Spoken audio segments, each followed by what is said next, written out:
Sanibona bafethu igama lami nguSanele aka uDonsa wenkabi. I welcome you to i-starting 11 bafethu. Namhlanje bekudlala iZesco versus iKaizer Chiefs at Zambia kwi-CONCACAF. So eceleni kwami angihambi ngento as always ngihamba noSibuda Libuda, uSibuda wama-jokes. Uzosithatha sibeke ukuthi igame ibone kanjani. Sibuda hamba kanjani? Shafu kunjani? Ngikrend. Hayi ake ngiyishayele.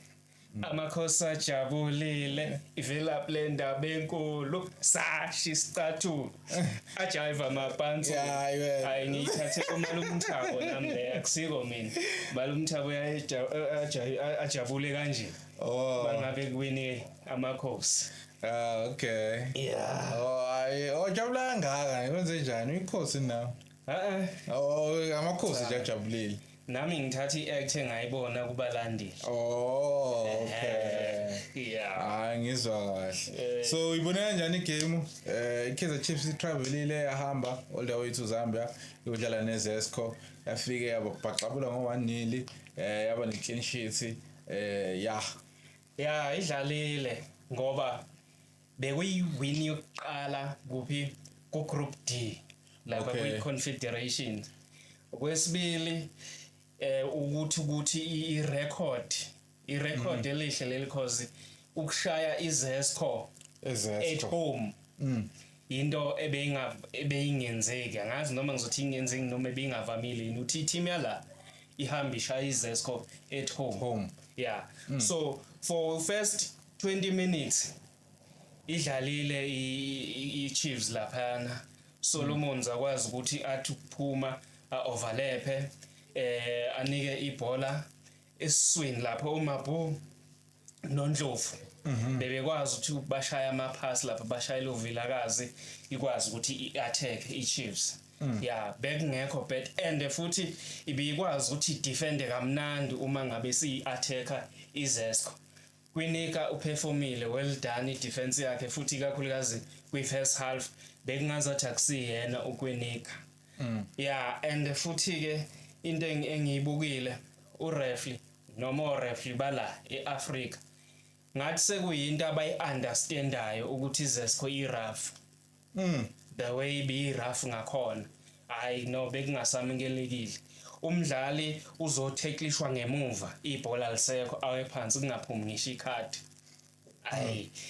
From 30 minutes up to 45 minutes iChiefs ibisilahla ibhola isisu bese siqale bese sintenga angasazi besebenzani laphana oNdlovu oMabu ngoba bebemaka ibhola emuva okwenika lize malifika la esuni lifike life yabo and bebemandla iZesco kuma aerial balls bisewawina ama aerial balls uma kuthiwa 50-50 umdlalo weZesco neChiefs baba ngibhola ubehloleka weChiefs ngoba nomzimba bewuna Was strong. Yeah, ba strong but abalazi. Yeah, kona umdlalo ubuthanda ukuba angizazi noma ngizothi ndiki yini noma ubuduma. Buduma umdlalo. Just ukuthi nje we are happy ukuthi South African team collected the maximum points but nje umdlalo the game was just boring. Kona bowuduma. Was just boring. Bhutu like iZesco.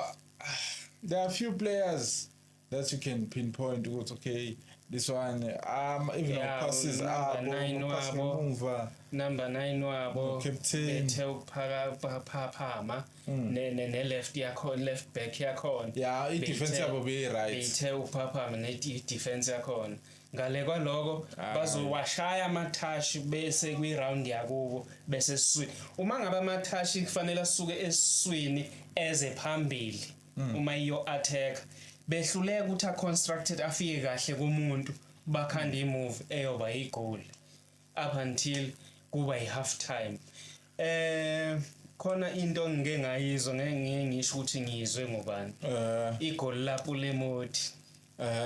Yeah, 2 minutes khona ikhona la header le bhola kwasho ukuthi liyaflika elishaya ipali noma woodwork. Yeah, wase elilophuje eqede kukhona othe ukube bekuwomunye umdlali we-Sundowns ngingeke lingene lo bhola ngathi noma bekuyiqiniso hey lama commentator ku TV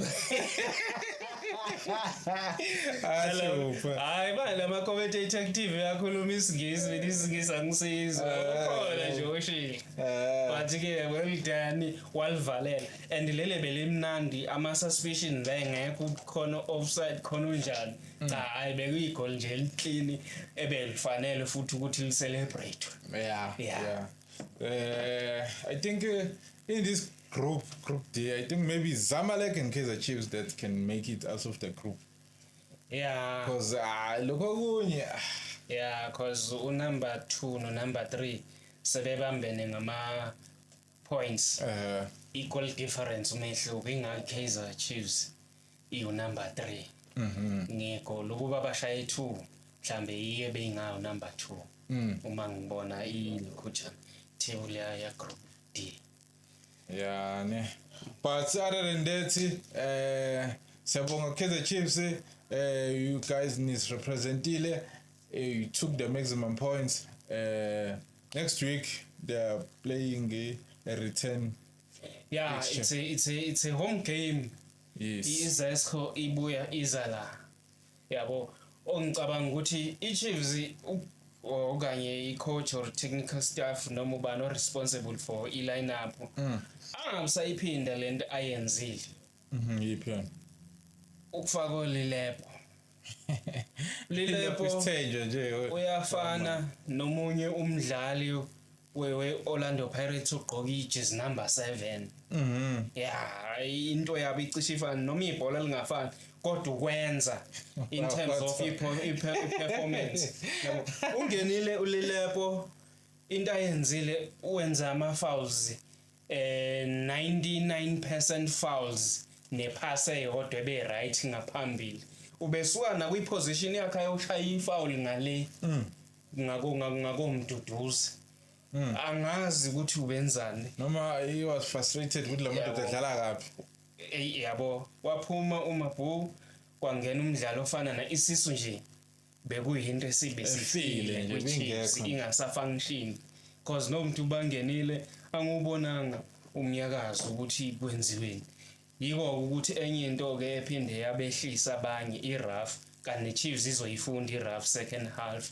hayi bese kumaketulana Izesco ngapha yabo numbers currently number 7 but ukuze qualify ukungena kule tournament beyu number 2 24-20-25 number 2 number 2 Ushuthi ku country yabo kuthatha number 1 Champions League number 2 kushuthi izingaleleki la khona hayi vele ngibonile nami ukuthi akekho happy ngayo mangibheka akwazi i-team number 2 fuze ngabe iWCAF uMakoya weCAF I know fuze ngibona abashayelayo la futhi bebe home nje fuze nganje zikhalile hayi kodwa ke that was a bad display of African football ayikho lento benza lapha cha bekubhuduze ayikho nje bese sisho ukuthi iba backline ke nje nandi ngapha nangapha yeah but anyway bafethu khona ufuna ukusho ukugcina bese ngiyayivala ukuyivala nje ngathi hayi